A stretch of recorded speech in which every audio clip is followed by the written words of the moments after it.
memang benar bahwa ada dalil pelarangan bagi orang yang hendak melaksanakan kurban apabila sudah memasuki bulan Dzulhijjah, terhitung dari mulai tanggal 1 sampai Idul Adha, yaitu tanggal 10 Dzulhijjah.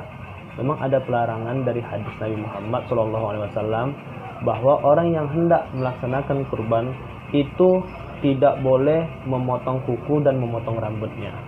Tetapi apakah dalil ini suatu pelarangan yang sifatnya haram sehingga membuat ibadah kurban itu tidak sah, ataukah dalil ini hanya sebatas pelarangan yang sifatnya makruh, yaitu hanya sebatas anjuran untuk jangan dilakukan?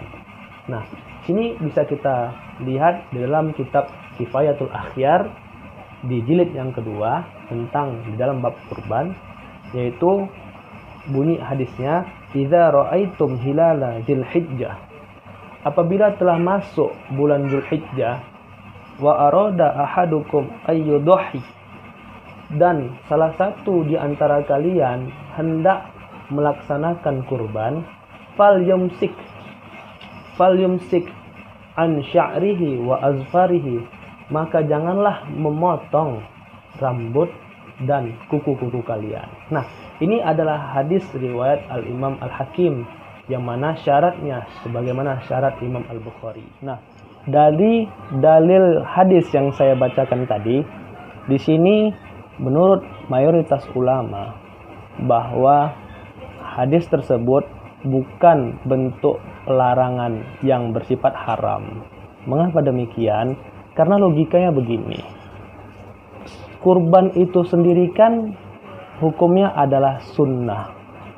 Jadi dari mana asalnya pelarangan dari larangan kurban tadi itu bersifat haram? Itu rada-rada nggak nyambung. Minimal kalau hukum kurbannya itu sunnah, minimal ya pelarangannya itu adalah makruh. Jadi potong rambut dan potong kuku tadi itu hukumnya adalah makruh. Sedangkan karena apa? Karena kurban tadi hukumnya adalah sunnah. Itu logika yang pertama. Nah, logika yang kedua, mengapa pelarangan memotong kuku dan potong rambut itu adalah makruh? Karena itu kata para ulama mengikuti orang yang berihram ketika saat sedang haji. Nah, mengapa begitu? Karena bagi orang yang sedang melaksanakan haji dan mereka pada saat itu posisinya masih sedang memakai kain ihram, mereka itu dilarang untuk memotong kuku dan memotong rambutnya. Bahkan mereka bisa dikenakan denda.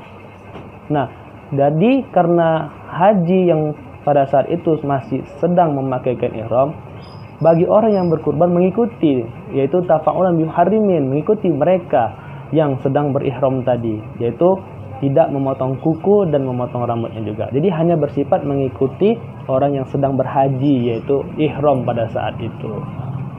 Nah, maka pada saat itu juga kita bisa lihat di dalam teks hadis ini, di situ ada kata wa'aroda. Wa'aroda itu dijelaskan dalam kitab Kifayatul Akhyar, annahu allaqatat tadhiyata 'alal iradah, yang mana kata aroda itu yaitu adalah artinya iradah, berkeinginan atau hendaklah. Maka tidak wajib untuk mengatakan bahwa tidak haram mengatakan bahwa orang yang memotong kuku dan memotong rambut itu bisa hukumnya haram. Jadi seperti itu. Maka karena kata iradah tadi hendaklah, seolah-olah Nabi berkata seperti ini, maka hendaklah kalian itu bagi yang hendak berkurban, janganlah memotong kuku dan memotong rambutnya. Seandainya dalil itu bersifat haram, maka Nabi Muhammad SAW tegas mengatakan, hurimat, diharamkan bagi kamu, hurimat alaikum maitatu waddamu walahmul khinzir, misalnya begitu di dalam Al-Quran. Jelas pelarangannya, diharamkan.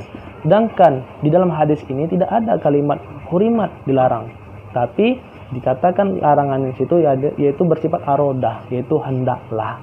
Nah, kalimat hendaklah di situ menjadi bukti dalil bahwa memotong kuku dan memotong rambut bagi orang yang hendak berkurban pada masuk waktu 1 Dzulhijjah sampai Idul Adha, larangannya hanya bersifat makruh.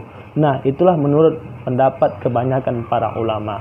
memang tidak bisa dipungkiri ada dalil yang lain, yaitu pendapat ulama yang mengatakan bahwa memotong kuku dan memotong rambut itu adalah haram. Itu pendapat mazhab Hambali. Yang mana dari hadis ini juga mereka memutlakkan kalimat yang aroda tadi, yaitu pelarangan yang untuk bersifat haram.